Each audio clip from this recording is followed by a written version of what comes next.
my stuff. We're here to take some calls. Yep.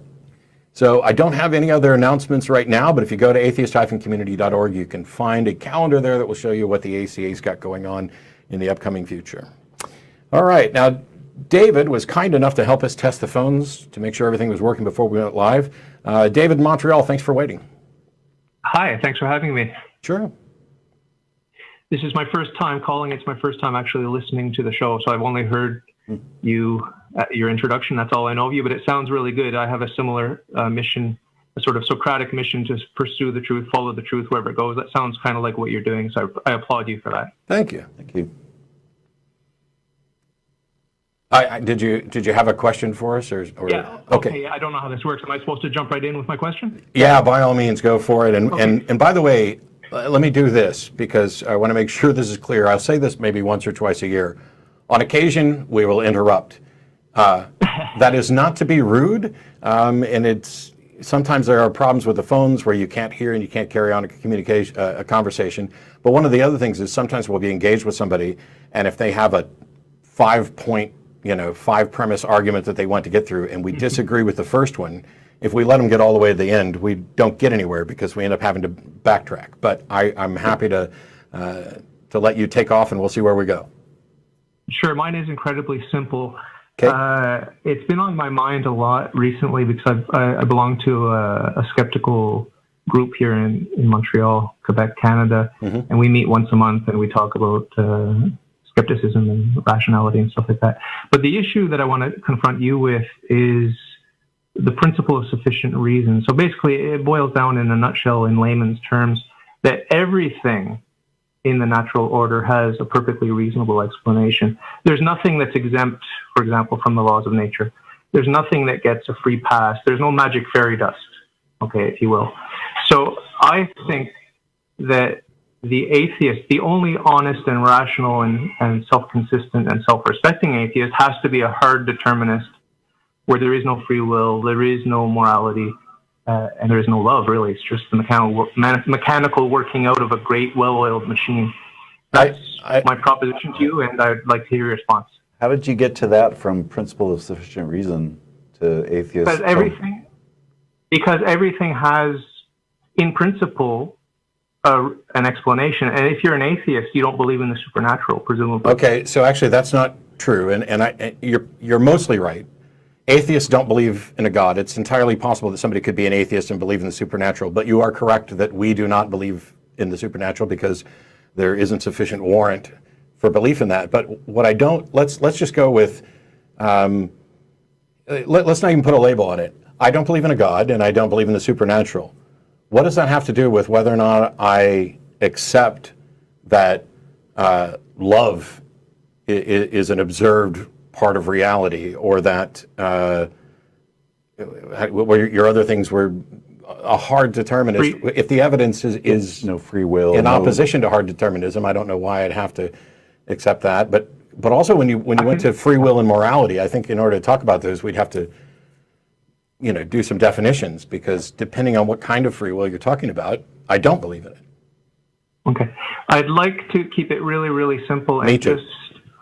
And just acknowledge the fact that if there is nothing beyond the natural, nothing above the natural, and super just means above in Latin. So if there is no supernatural, if there's nothing above the natural, then everything is subject to natural cause and effect. And in principle, if we had the tools and if we had access to the subtle causes and effects, in principle, there's nothing that escapes the scientist's inquiry. You understand? No, I definitely understand. And if you were to perhaps, it may be the case that if you were to have absolute knowledge of the position and spin of every particle in the universe, you could make perfect predictions. We don't know that to be the case. But the bigger issue here is that if everything has an explanation for why it is the way it is, that doesn't tell us anything at all about whether or not it necessarily needs to be a supernatural explanation. It could just be, for example, love is the label that we put on a complex variety of human emotions, experiences. We can identify things. It's not like a thing that exists unto itself. Matter of fact, it's a collection of different emotive behaviors and actions. We recognize that somebody does this and we label it love. It's not like love exists as some, independent thing. But let's say we had no explanation or understanding of this.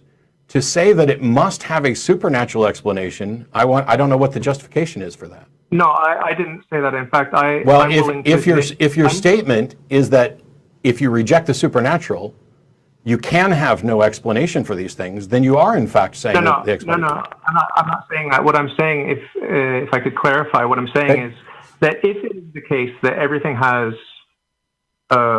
there's a good reason for everything, that everything has a sufficient reason or a sufficient cause. If it is the case, and I believe that it is, so it's a two-part conditional, and if there's no supernatural, then we must conclude that hard determinism is true, and that there is the illusion of free will, perhaps, and the illusion of love and the illusion of morality, but in fact, it's just a great, well-oiled machine. Now, hang on, because you're starting with two ifs, and I don't know that.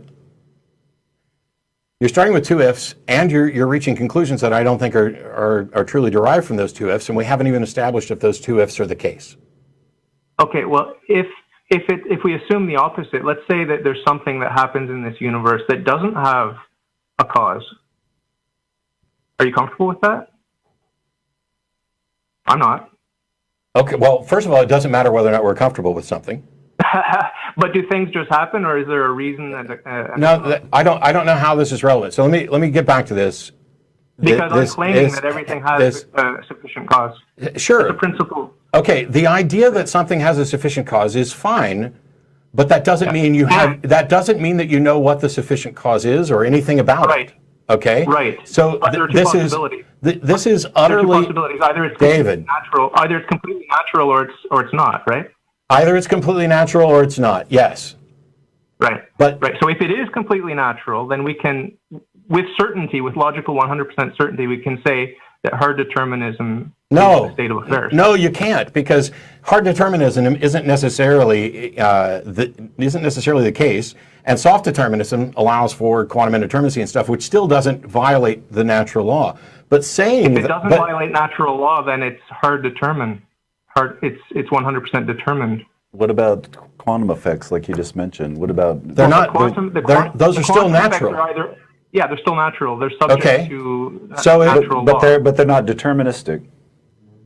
They are deterministic. It's just our limited capabilities to measure and to intervene. How do you know that? Because I studied quantum physics, and we use statistical methods precisely because we can't know two or more qualities and attributes of these quantum. Sure, but here's the thing. What I'm talking about is, yes, the explanation for any X is natural or it's not. Those are the only two options. Okay? Yeah. But that doesn't mean that if the explanation for X is unknown, that doesn't mean that it's supernatural or not natural, however you want to say it. And also, I'm not saying that. What I'm saying, what I'd like the atheist to do is to honestly consider that if there is no supernatural, then. But that's not the atheist position. The atheist position is not there is no supernatural.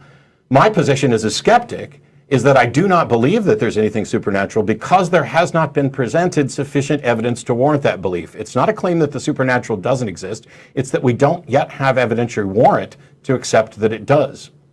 I have evidence. I could provide you with evidence. Oh, good. Yeah. Provide the evidence for the supernatural. And why on earth would you call us instead of going after your Nobel Prize or your Templeton Prize? The evidence is how nervous atheists get when I talk about determinism, because no one wants to. Okay, David. No one wants to not free, and that love is just a well-oiled machine, right? David.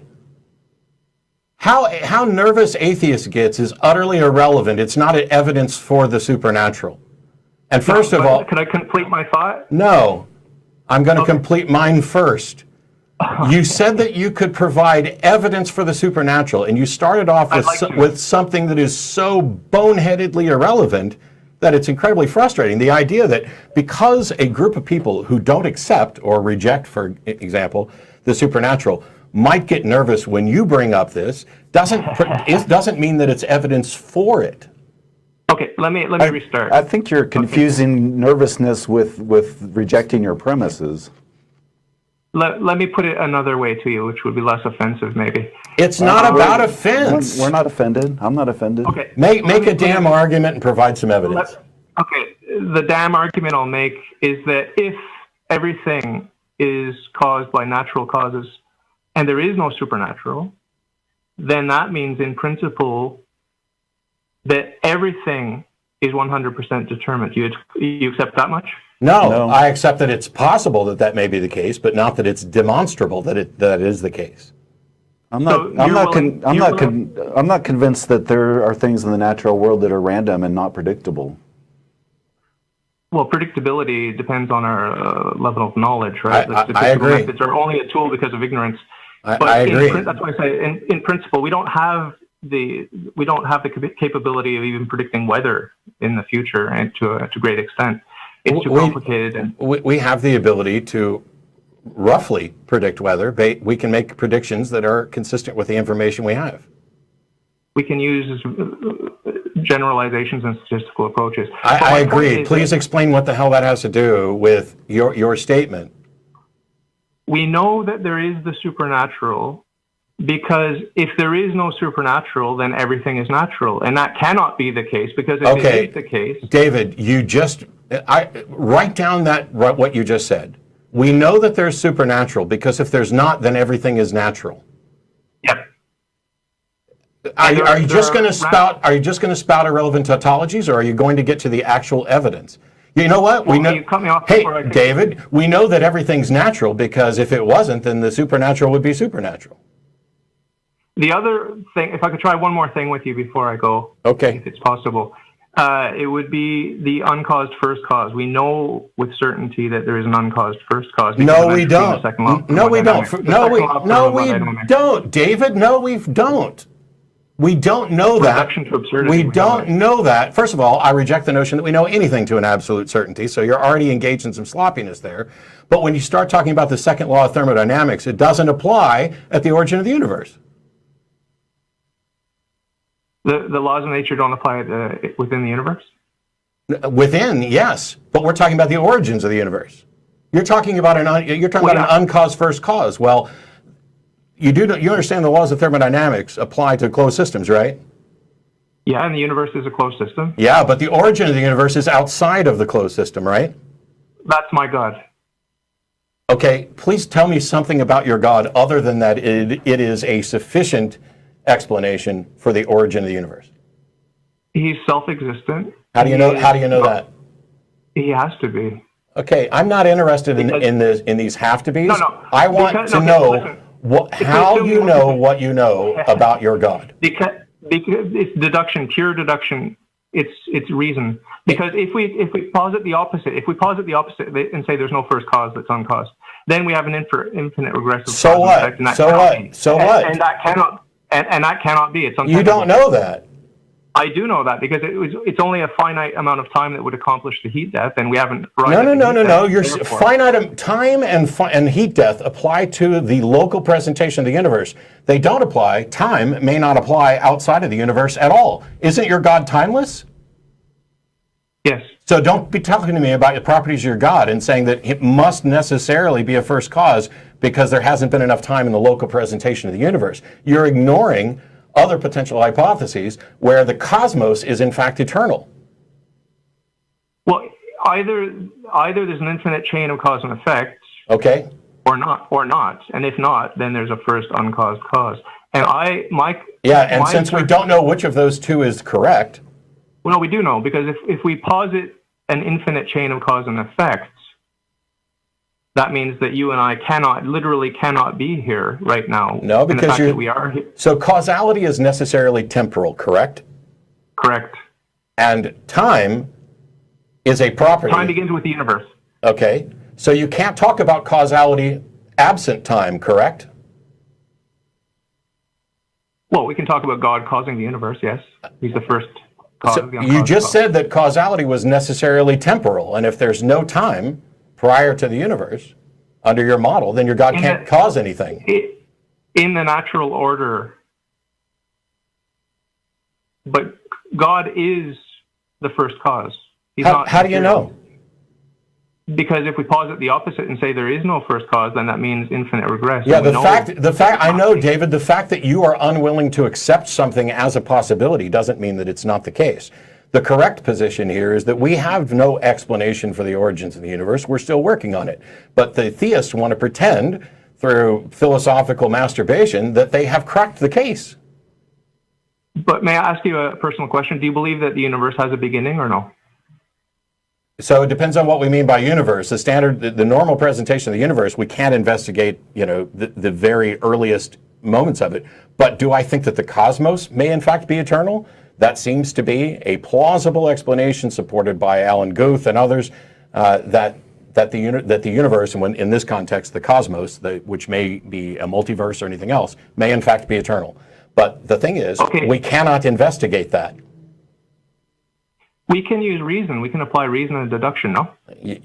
Okay, but reason is only applicable if you have something to actually point it to. Base it on. So what are the other universes in the multiverse like? We don't know, but we do know that cause and effect governs everything. Do we? The material universe. So if cause and effect is temporal and time is contained within our local presentation of the universe, you're asserting that other potential universes also have cause and effect. Of course, because How do you even know that they have time? Well, if they don't have time, that doesn't bother me. Okay, I don't care if it bothers you. You keep coming back to this. Your proof of this is that your proof of the one thing is because atheists are bothered by it. Your proof of another thing is that you're not comfortable with it. I don't care if you're comfortable with it. I care about what is actually true and reasonable to believe. Right, but listen, the sum total of all the multiverses and all the strings and all the bouncing universes and, everything that you can imagine, every wacky theory that any speculative philosophical scientist has come up with, you can clump them all into what I call the universe. Maybe you call it the cosmos, I don't know, but I call it the universe. Yeah, I put all my universes into one universe, but to me, uni means one, so I just call it the universe. Yeah, that's the way this started until we actually learned a bit more and learned a bit more about possibilities.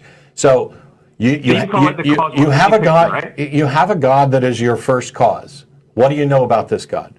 Yeah, I know that he's perfect he's infinite in every perfection. That it's better to have than to not have. How do you know that? I know that. I know that because of the principle that an effect cannot be greater than its cause. Right, and so when we observe the perfections in this so when I light world, a fuse with a match, it can. All right, I'm not even going to go down that particular road. I want to know what. Because you're going to look so. Oh, really? Yeah. An effect can't be greater than the cause. So, for example, when I light a match and put it to a bomb, we're not going to get an effect that you could look at it, and I understand where you're going. You could look at it as if the causal effect, or the proximate cause, the necessary and sufficient cause of lighting the match, produces something that is more significant. Now, it doesn't in any way violate the laws of nature because the components of that bomb are what actually are causing the explosion. However, you're saying that God has to be perfect in every possible way. Is this an agent? He's a person. He has personality. Yeah. How do you know that? Because I'm a person, and an effect cannot be greater than its cause. I know that God loves. So basically, you're saying it's impossible for you to exist unless there was a God. That nature could not, through pure natural processes and chemicals, result in biological thinking agents. No, if God blinked once, we would disappear. Okay. He's watching, and he's. Guess how many times I'm going to blink. See, you can blink as much as you want. You're not the necessary being. You're not the creator and sustainer. Yeah, but I am the person who determines whether or not we're going to keep listening to unfounded assertions.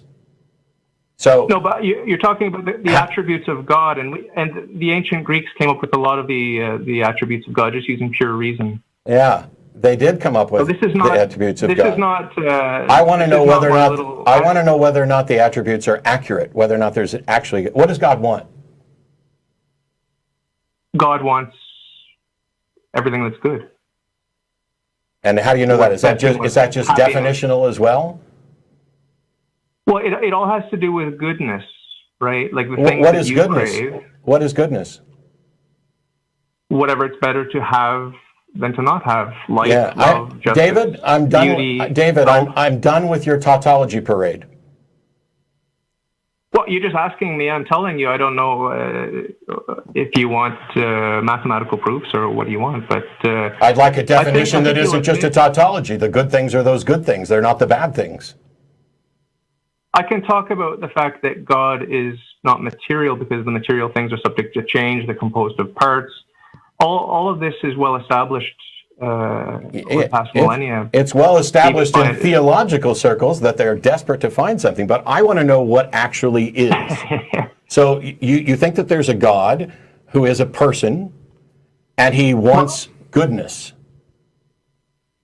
And he's perfect. Yeah, he needs nothing, right? But what he created us gratuitously out of love, and he wants us to be with him and to be happy. How do you know that? How do you get from uncaused first cause to all of that stuff?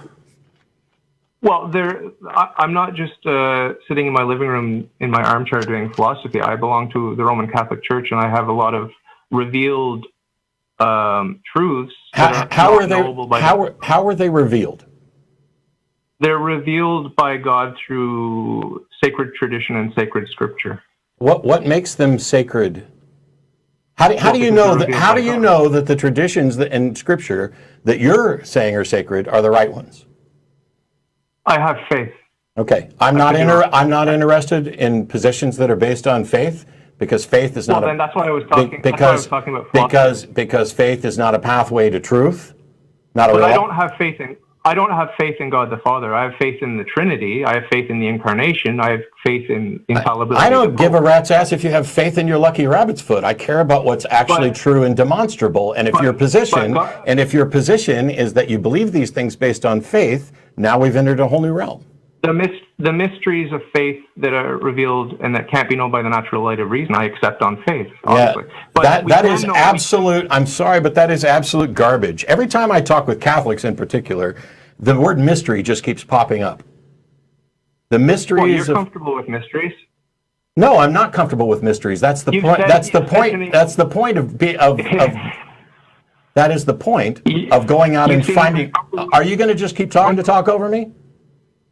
No, I was talking about the quantum thing. You're very comfortable with the mystery of the quantum world. No, I'm not. God, are you able to understand anything that I'm actually saying? I'm saying that I'm not comfortable with not knowing, but I'm not so uncomfortable with not knowing that I'm going to make shit up to soothe myself, which is what religions do. Well, if we could talk about the quantum thing for just a little bit. No, we can't. That we can agree. No, we can't. That either it's perfect. David, I'm not a quantum physicist. I don't give a rat's ass, but I know some quantum physicists who disagree with you. Call them. Yeah, there's a lot of different philosophical interpretations. Yeah, and I want to know what's actually reasonable to believe, don't you?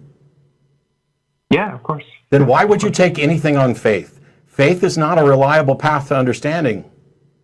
I trust the witnesses of Jesus Christ, and I've done a lot of research into it. Why? Okay, because first of all, you have no access to any of the witnesses. None. What are you talking about? I have a few Catholic friends, not many. What witness to Jesus Christ do you have access to? I was confirmed in the Catholic Church in 2009, and the bishop that laid his hands on me, there's a paper trail going all the way back to Jesus Christ, the laying on of hands. From one... Hey, you know what? I did a card trick the other day, and there's a paper trail of that card trick going back to Merlin. Does that mean Merlin was a wizard? I'm asking you, what access do you have? See, you know how you talked about atheists getting nervous when you talk about it? Why is it every time I ask you a question, you start fucking laughing? I'm asking you a serious. I'm asking you a serious question, and you're not even attempting. You said you have faith because of your access to the witnesses to Jesus Christ, and I'm asking you, who are those witnesses? How many times do I have to ask this? The saints. What saints, and how do you? Okay, how are they witnesses to Jesus Christ? You go to the library, you pick up a book, you read what they said and what they lived and how they died. Okay, which one of them was a witness to Jesus Christ? you want me to name the apostles and the successors to the apostles? Well, I would like you to, first of all, start with Jesus and name who the witness is. Name one. He had apostles. James, John, Andrew, Philip, sure. Bartholomew. Now, what do you have from them that you can confirm comes from them and is in fact accurate? The writings. Okay, so first of all, sir, writings and oral tradition, fine. We have no idea who wrote the Gospels. Correct? Mm-hmm. Okay. So if we go into the other writings where it comes from Paul and whatever, Paul never met Jesus as a living being, did he? Yeah, he did, on the road to Damascus. That's not Jesus as a living being, that's an apparition.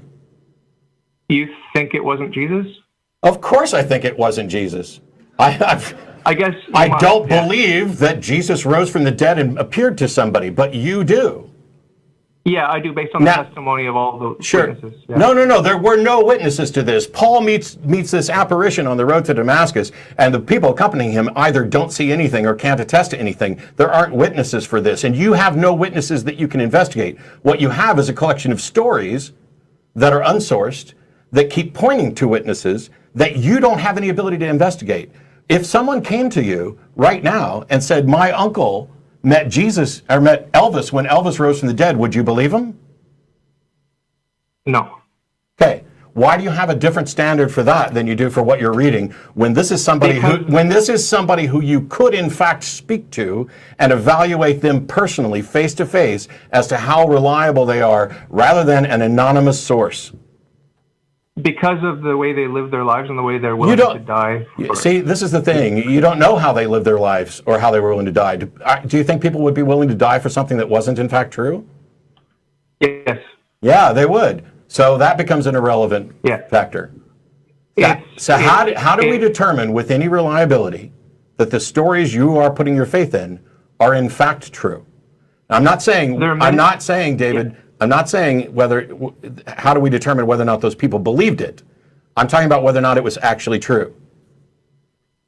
Yeah, there's a whole host of different kinds of evidence that come together in my mind to make it reasonable to accept the testimony of the witnesses over the 2,000 years. Yes, thanks for telling me again for telling me what you believe, which we established 20 minutes ago, and avoiding the why at all costs.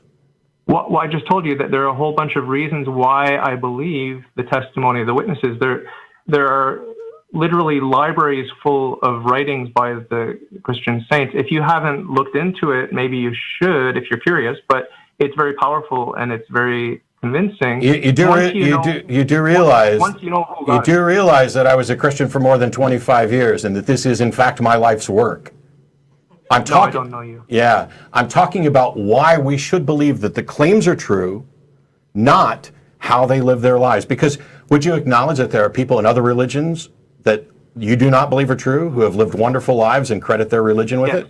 Okay, so now we have like I said, it's how do we tell? Holy crap! How do we tell the difference between those two people? Person A from your religion and person B from some other religion. How do you tell the difference? Well, the first and most important element is: are they talking about my God, that first cause? Okay, we're done. We're done. Are they talking about my God? Talk about, I'm going to go with the one I believe in. This is the thing. If you ask John, why do you believe the Earth orbits the sun? I don't know. You don't know.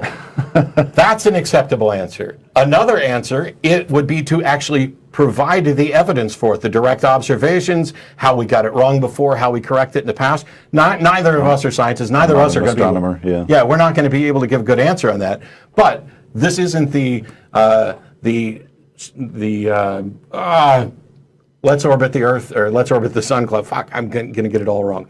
The thing is, if this is something that you've called in to say that you believe, I'm fine with you saying you believe based on faith. I'm fine with that as in fact your answer. I'm going to challenge it because I don't find faith to be a reliable path to truth. There's nothing that you couldn't accept on faith.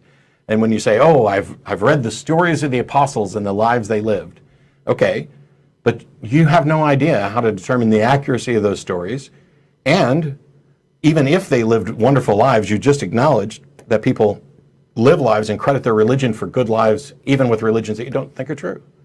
There's this parade of, oh, there must be a first cause, and therefore, which may or may not be true. But if it is, and this is why you atheists get so nervous, is because you recognize that as soon as that your model has hard determinism and no free will and no way to hold people responsible and no morality and no love, and that's just garbage. Chris Johnson was just here last week. He's got a book and a film called A Better Life, where 100 atheists speak out on joy, meaning, and a life without God. The film doesn't have 100 in it, but it's culminated from those interviews. This idea that you can't have morality is something that we've addressed over and over again. In many different, there's many different models of morality. But I will say, and this isn't just a dig at him because he's a Catholic, religions raise objections to morality that they can never solve. And meanwhile, if you're going to call in to pretend that atheists have no way of reaching a moral grounding on purely secular terms, then maybe you should go over to Netflix and watch the documentary that I just watched this weekend called The Keepers, which demonstrate that the Catholic Church is a criminal organization that needs to be bankrupted at the first opportunity, and every Catholic church needs to be turned into a home for the impoverished and for children who have been abused by the people that they shuffled around and hid from police.